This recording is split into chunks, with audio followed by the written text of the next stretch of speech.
Hello प्यारे बच्चों, कैसे हो तुम सब। होपफुली तुम सभी स्वस्थ और मस्त होंगे और इंतज़ार कर रहे होंगे आज की नई कहानी का। तो बिना देर करे शुरू करें आज की कहानी। झटपट अपनी आंखें बंद करो ताकि पूरी स्टोरी को एक मूवी की तरह तुम अपनी आंखों के सामने देख पाओ। और हमारी आज की कहानी है दो दोस्तों की, बहुत ही पक्के दोस्त। और इनका नाम था रघुनाथ और पूरन। ये दोनों एक ही स्कूल में पढ़ते थे। ये एक छोटे से शहर में रहते थे। बहुत बड़ा शहर नहीं था, छोटे शहर में रहते थे।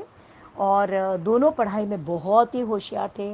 रघुनाथ जो थे वो बुद्धि के बहुत तेज़ थे और स्कूल में साथ पढ़ना, स्पोर्ट्स में साथ रहना, सारी एक्टिविटीज़ साथ साथ किया करते थे। दोनों बहुत ही पक्के दोस्त थे। 10th में दोनों के बहुत अच्छे परसेंटेज आए। रघुनाथ के परसेंट पूरन से ज़्यादा अच्छे थे। और फिर इन दोनों ने ही कॉलेज में एंट्री ली। कॉलेज में भी बहुत अच्छे परसेंटेज के साथ दोनों पास हुए।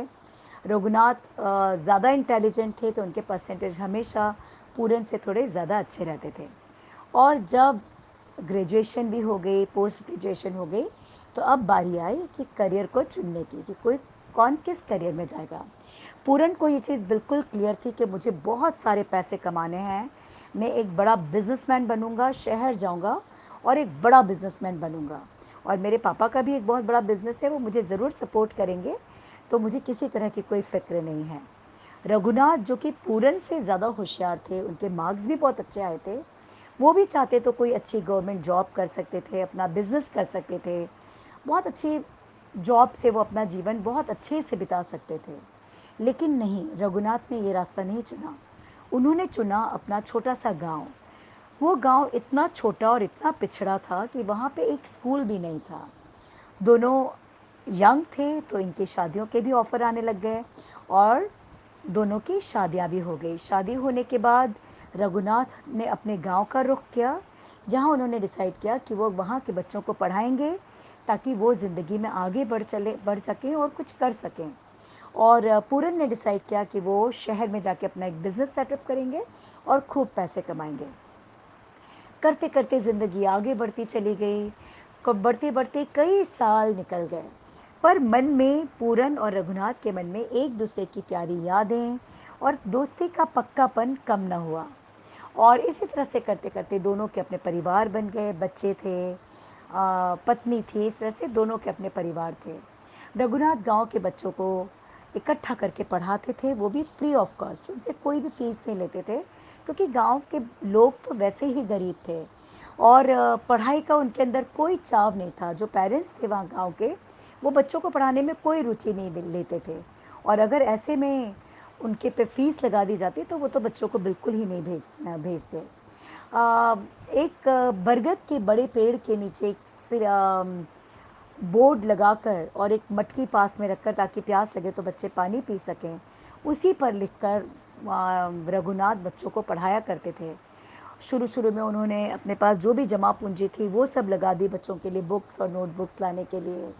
फिर उन्होंने कुछ कीमती चीज़ें थी उन्हें भी सेल आउट कर दिया, क्योंकि उनके पास कहीं से भी सोर्स ऑफ इनकम नहीं था बच्चों की पढ़ाई को आगे रखने के लिए।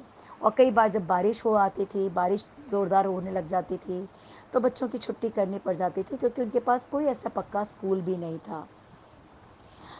एक बार की बात है कि अचानक उनके पास पूरन का फ़ोन आया। और पूरन का फ़ोन आते ही रघुनाथ बहुत खुश हो गए। पूरन ने बताया कि वो उनसे मिलने आ रहे हैं।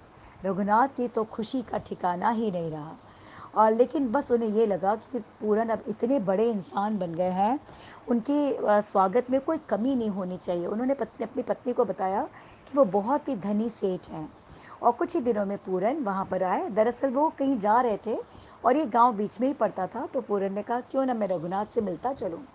तो वो मिलने के लिए यहाँ आ गए। और जब वो आए तो एक बड़ी सी गाड़ी में आए, जिसे देखकर पूरे गांव में ढिढोरा सा पिट गया कि कोई बहुत ही धनी व्यक्ति अपनी गाड़ी में इस गांव में आए हैं। और वो पूरन से मिले। पूरन के चेहरे पे कुछ चिंता की रेखाएं थी।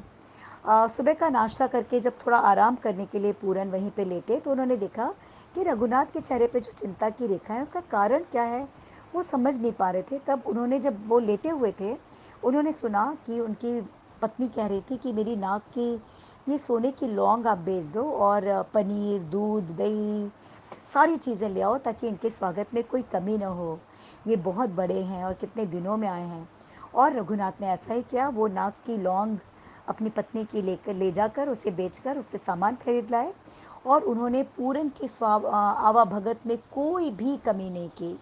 और पूरन रघुनाथ ने दिखाया कि इस पेड़ के नीचे मैं अपने बच्चों को पढ़ाता हूँ।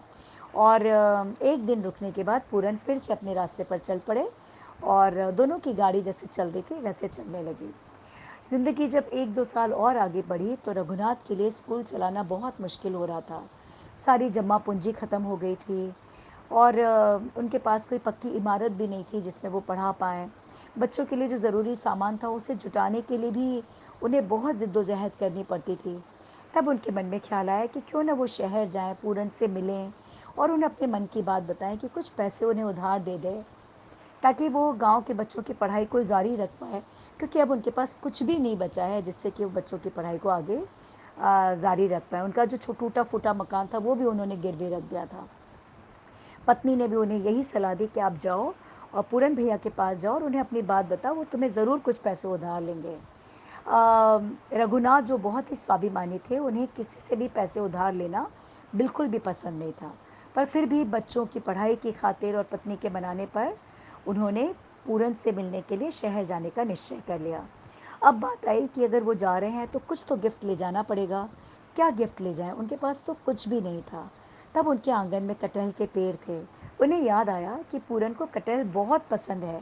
पका हुआ कटहल खाने के लिए वो कैसे लड़ते थे। और उनके आंगन के कटहल के पेड़ में पके हुए कटहल हैं। तो उसमें से 2 कटहल रघुनाथ ने तोड़े और उसे एक बैग में डालकर ये कटहल की गिफ्ट लेकर वो शहर चल पड़े। और शहर जाकर वो रघुनाथ के पूरन के घर पहुँचे। पूरन के घर का ठाट देखकर उनकी आँखें फटी की फटी रह गई। बड़ा शानदार बंगलो था, कई गाड़ियाँ बाहर खड़ी हुई थी और गेट पर गेट कीपर खड़ा हुआ था। पहले तो उसे लगा कि वो फटे हाल हैं, कपड़े फटे हुए हैं, चप्पल टूटी हुई है, कोई अच्छा ढंग का गिफ्ट भी नहीं है। क्या सोचेंगे ये लोग, मुझे जाना भी चाहिए या नहीं? तो अ, कुछ असमंजस में उन्होंने गेट कीपर को बता दिया कि जाओ और पूरन से कहना कि उनका दोस्त रघुनाथ उनसे मिलने आया है।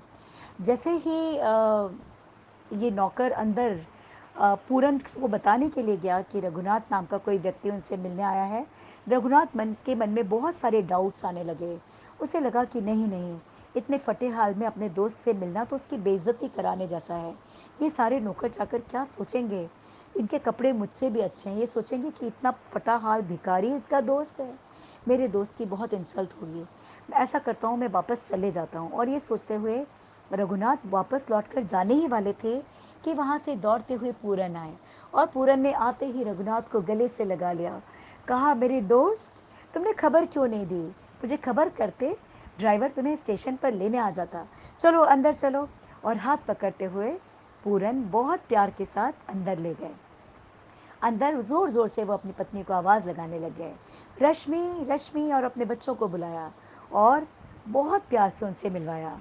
पत्नी और बच्चे भी बिल्कुल पूरन के जैसे ही सरल स्वभाव के थे। उन्होंने हाथ जोड़कर बड़े ही आदरपूर्वक नमस्कार किया, उनका बहुत स्वागत किया।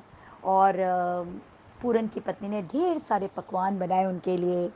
और पूरन ने कहा कि रघुनाथ, अब मैं तुम्हें जाने नहीं दूंगा, 3-4 दिन तुम मेरे पास रहोगे और फैक्ट्री वगैरह है हमारी, उसे देखने चलोगे, हम यहाँ पे कहीं घूमने चलेंगे। रघुनाथ कुछ भी जवाब न दे पाया। उसने अपना जो बैग था जिसमें वो 2 कटहल लाया था वो उसे छुपाने की कोशिश करने लग गया।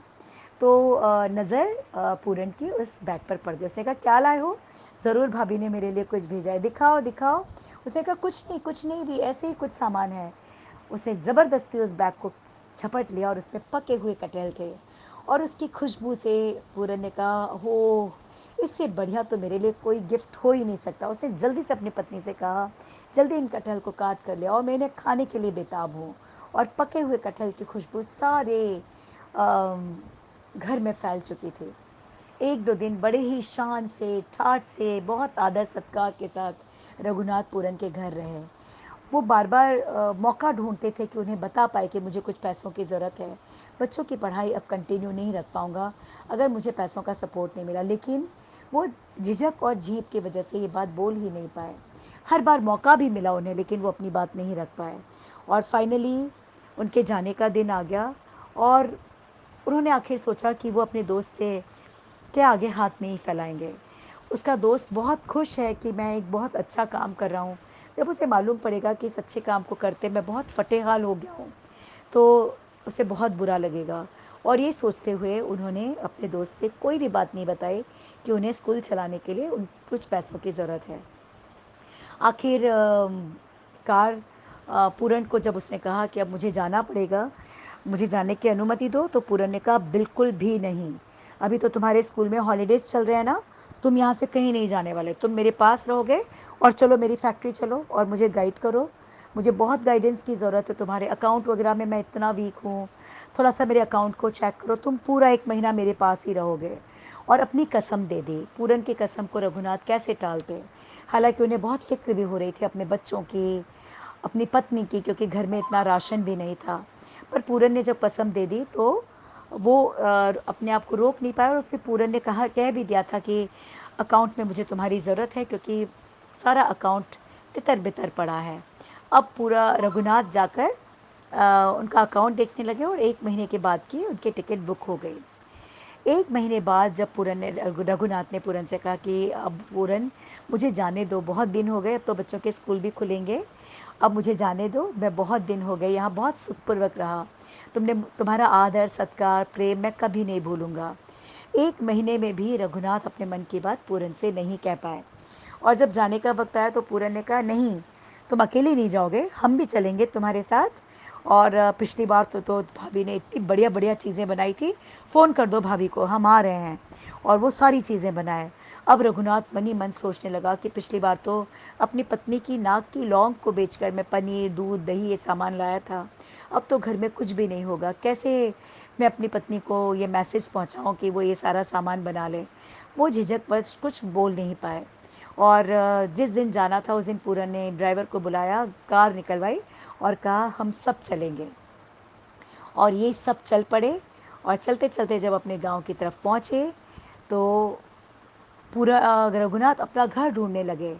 और जब उन्होंने देखा कि अरे, घर की जगह तो एक पक्का मकान बना हुआ है। और उसमें से उनकी पत्नी और वाइफ बाहर निकले। और उनके कपड़े भी बहुत अच्छे थे, घर बहुत ही सुंदर था। घर धन धान्य से भरा हुआ था। और बरगद के पेड़ के पास एक इमारत थी जो डबल स्टोरी बिल्डिंग थी। और उस पर नाम लिखा हुआ था Raghunath school, Raghunath inter school. और ये उसमें प्रॉपर बच्चों के बैठने की टेबल चेयर्स थी, प्रॉपर ब्लैक बोर्ड्स थे, इलेक्ट्रिसिटी थी, पीने का स्वच्छ पानी था। और जब रघुनाथ ने ये सब कुछ देखा तो उनकी आंखों से अविरल आंसू की धारा बहने लगी। और वो बस पूरन के चरणों में गिरने ही वाले थे, पैरों में गिरने ही वाले थे कि पूरन ने पकड़कर उन्हें सीने से लगा लिया और कहा कि रघुनाथ, मैं और तुम तो कितने पक्के दोस्त हैं और तुम अपने मन की बात मुझसे नहीं कह पाए। तुम्हें क्या लगा कि मैं तुम्हारे मन की बात नहीं समझ पाया? मैं बिल्कुल समझ गया था। जब मैं गांव आया था तभी मैंने ये चीज़ महसूस की थी कि इस गांव में एक पक्के स्कूल की ज़रूरत है। और ये रहा तुम्हारा पक्का गिफ्ट, पक्का स्कूल। और ये मेरी तरफ से एक छोटा सा गिफ्ट है तुम्हारे लिए। तुमने अपना जीवन समर्पित किया है इस गांव के अपलिफ्टमेंट के लिए, इन बच्चों के फ्यूचर के लिए। मुझे नाज है, पूरन ने छाती ठोके ठोकते हुए पूरन ने कहा, मुझे नाज है कि तुम्हारे जैसा एक अच्छा इंसान मेरा दोस्त है। मैंने बहुत पैसा कमाया है, अब मुझे तुम्हारे इस नेक काम में थोड़ा सा सहभागी होने दो। इस स्कूल का सारा खर्चा मैं उठाऊंगा और तुम्हें भी अब मुझसे एक वेतन लेना होगा। बिना वेतन के काम तुम नहीं करोगे। और कहते हुए उन्होंने फिर से रघुनाथ को गले लगा लिया। और अब उनके पास एक पक्का स्कूल था, सारी फैसिलिटीज़ थी। धीरे धीरे पूरन का संबल पाकर, सहयोग पाकर गांव के बच्चे वहां आने लगे। उन्हें मिड डे मील मिलता था, प्रॉपर एजुकेशन मिलती थी। और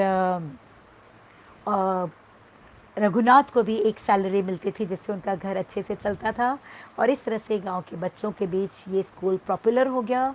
सारे बच्चे पढ़ने लगे और जिस गांव में बच्चे मुश्किल से पढ़ने आते थे वहाँ का हर बच्चा अब स्कूल जाता था, पढ़ता था और पेरेंट्स बहुत दिल से उन्हें भेजते थे।